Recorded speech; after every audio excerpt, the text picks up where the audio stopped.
जय श्री राम, जय श्री राम। आज से पूर्व काल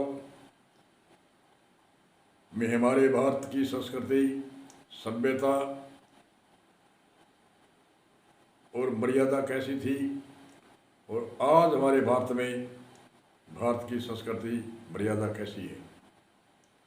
पूर्व काल में भारत की ये संस्कृति यानी संस्कारों से मनुष्य के जन्म से मनुष्य नहीं होता, मनुष्य होता है संस्कारों से।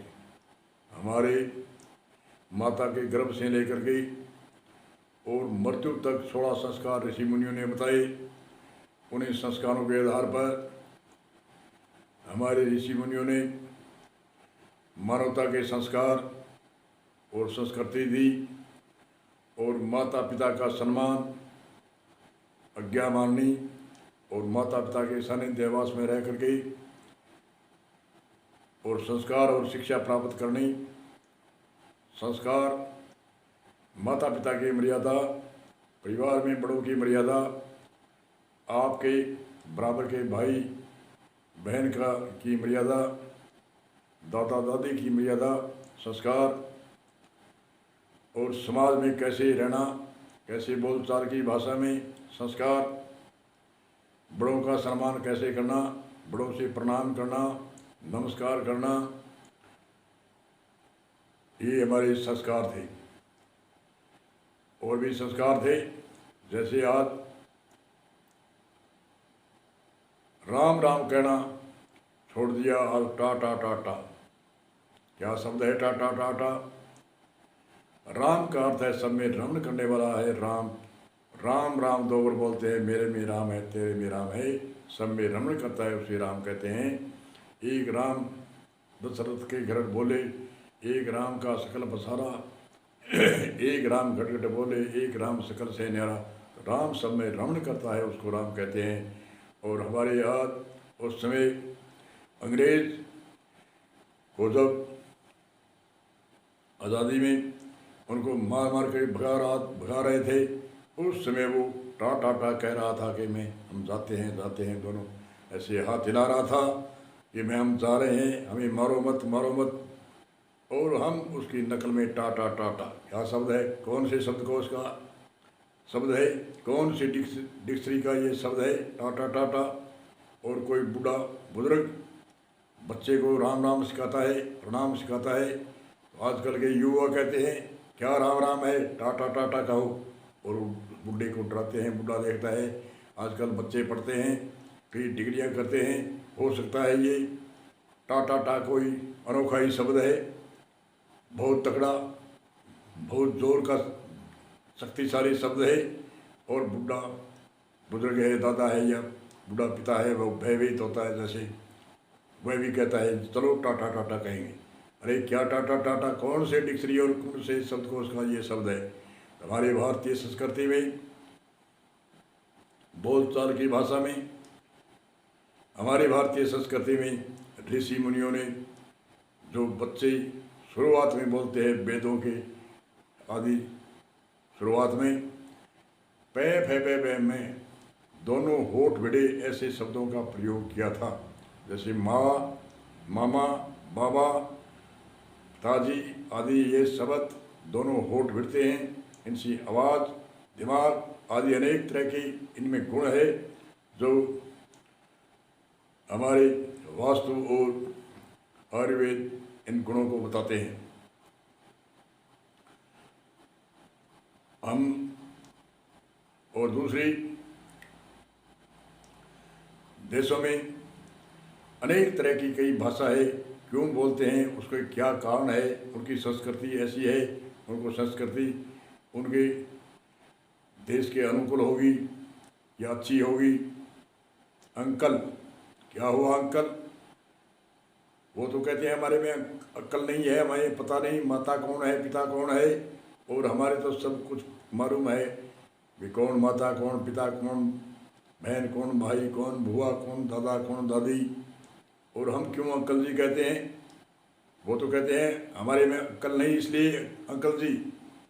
और अंकल जी का कोई अर्थ शब्दकोश में क्या है?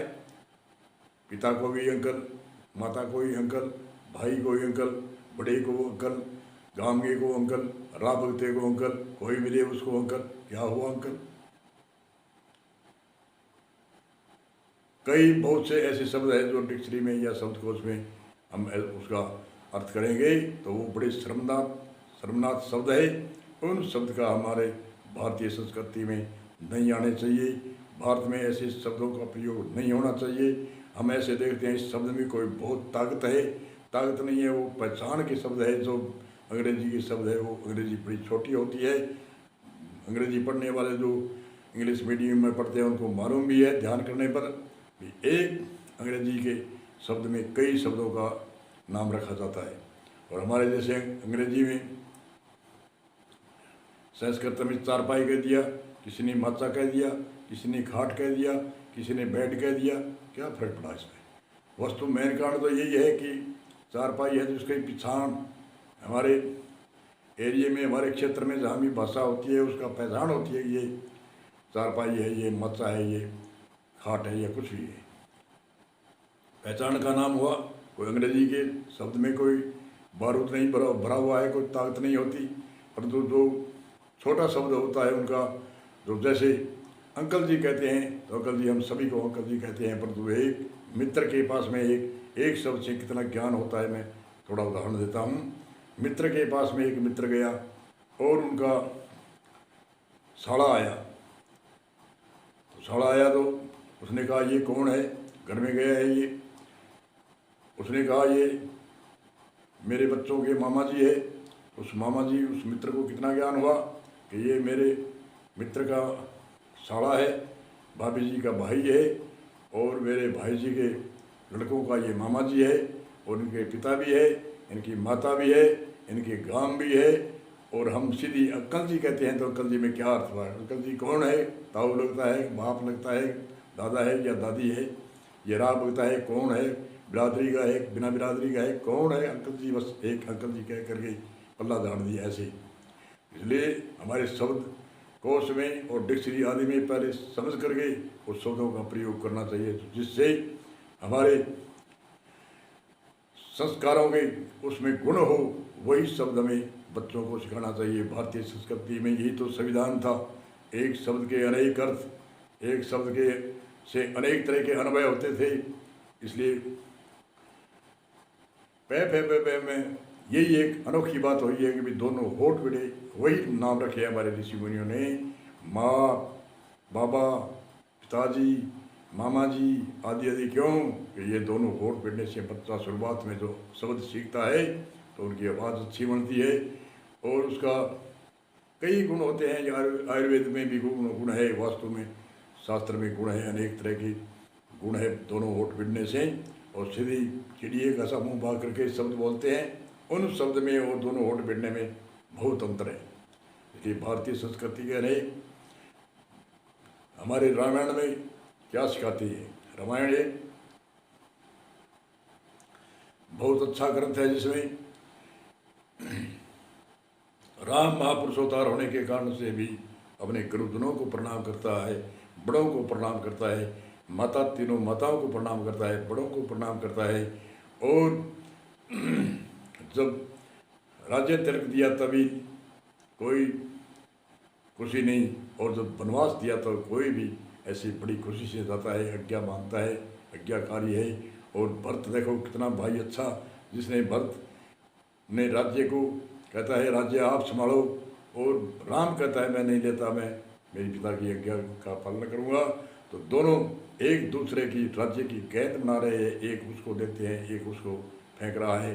और आज एक टक्के टक्के की वास्ते मनुष्य लड़ता है, भाई भाई लड़ते हैं, परिवार के लड़ते हैं, और पद प्रतिष्ठा के लिए तो लड़ना ही है, परंतु एक पैसे के लिए लड़ते हैं। इसलिए हमारे रामायण में कितनी एक प्रेरणा मिलती है समाज के प्रति, परिवार के प्रति, सम्मान के प्रति। और राम की रामायण में जो घट रामायण है उसका तो कहना ही क्या है, परंतु बार का एक उदाहरण है। सीधे पहले कोई न कोई बार के दृष्टांत से ही वो इनको आधार पर ही समझाया जाता है। तो बार की रामायण भी हमारे समाज के अंदर पढ़नी चाहिए, रामायण पढ़नी चाहिए, गीता पढ़नी चाहिए। तो भारतीय संस्कृति में जितने भी महापुरुष ऋषि मुनि हुए, उन्होंने त्याग तपस्या करके और हर मानव मात्र के लिए जो झुग्गी झोंपड़ी में और बरसात में और कहीं गुफाओं में रह करके अनेक तरह के इतिहास लिखे। उस समय इतिहास लिखने में बहुत दिक्कत थी। न तो कोई आज से कहते हैं, आज से हजारों वर्ष पहले कोई लिखने की सुविधा, कुछ भी लिखाई नहीं होती उस समय। ज्ञान, वेदों का ज्ञान, वेदांत का ज्ञान एक मनुष्य को दिया और उसको कहा तुम आगे बताओ, फिर तुम आगे बताओ। कई वर्षों तक ऐसी पत्ती रही। उस समय ऐसी तीव्रता, तेज दिमाग था। एक के बता करके, एक ने बताया, दूसरे ने आगे से आगे उसका, जैसे आज मोबाइल का प्रचलन है, इसी तरह से कंप्यूटर था हर मनुष्य का। क्यों? उसकी बुद्धि स्थिर थी, खान पान अच्छा था। और भारतीय संस्कृति में खान पान कैसा बढ़िया, बड़ा मोटा अनाज, गायों का घी, गायों का दूध, अच्छा और अच्छा ही खान पान, सात्विक भोजन और सात्विक वस्त्र। आज जो वस्त्र पहनते हैं वो कैसे पहनते हैं? आज जो भोजन करते हैं, कई कंपनियों में ऐसे बनाते हैं और बनता वो आते आते कई वर्ष लग जाते हैं, 2 वर्ष 1 वर्ष, और वो पदार्थ खाते हैं और उसमें खुश होते हैं। और कोई समय का फल नहीं खा करके कोई कंपनी बनाती है, उसको जूस है वो पीते हैं। जो एक बारी भोजन बन गया वो 4 घंटों के अंदर अंदर उसको हम भोजन खाएंगे तो उस पर इतना काम करेगा, बहुत अच्छा काम करेगा। 4 मनते खाएंगे। और जब हम सुबह रोटी चपाटी कहते हैं बनाते हैं और शाम को 10 घंटे के बाद खाते हैं, कितनी अच्छी लगती है। क्यों? कि उसमें कई गुण तत्व खत्म हो जाते हैं। पेट पूर्ति के लिए होता है। इसलिए हमारे भारतीय संस्कृति में अच्छा खान पान, अच्छा दूध दही, स्वास्थ्य का ध्यान रखना, भारतीय संस्कृति सभ्यता का संस्कार का ध्यान रखना, ऐसे हमारे भारतीय संस्कृति में आज के जो वर्तमान के युवा है उनको भी सावधान होना है। बूढ़े हो गए, उसका जो संस्कार जितने हैं उतने हैं। कोई 2 साल का है, कोई 5 साल 10 साल का है। आज वर्तमान पीढ़ी को सावधान रहना है। वर्तमान पीढ़ी सावधान रहेगी तो आगे भविष्य आने वाली पीढ़ी है उनका विकास होगा। और अगर से वर्तमान पीढ़ी लापरवाही हुई तो कई घर देखते हैं, कई सुनते हैं तो लापरवाही हुए उनके जो नशे में ग्रसित है, जो खान पान से जो लापरवाही से खाते हैं उनका क्या हाल है। इसलिए सावधान होकर के खान पान पर ध्यान रखें, संस्कृति पर ध्यान रखें, बच्चों को संस्कार देवी, पढ़ाई भी कराएं, अक्षर विद्या आदि कराएं, डिग्रियाँ कराएं, परंतु संस्कार साथ में रखें। जब तक संस्कार नहीं तब तक कुछ नहीं। इसलिए भारतीय संस्कृति का ये सम्मान बढ़ेगा और हमारे भारत का विकास होगा। इसलिए इसी सूत्र को विराम देते हैं। बोलो जय श्री राम।